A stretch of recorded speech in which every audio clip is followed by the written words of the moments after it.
Сегодня будем готовить овсяную кашу на воде в микроволновой печи.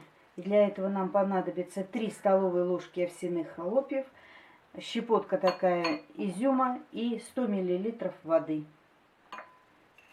Соединяем.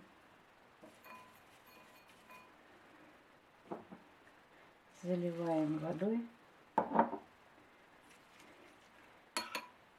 И отправляем в микроволновую печь на 3 минуты.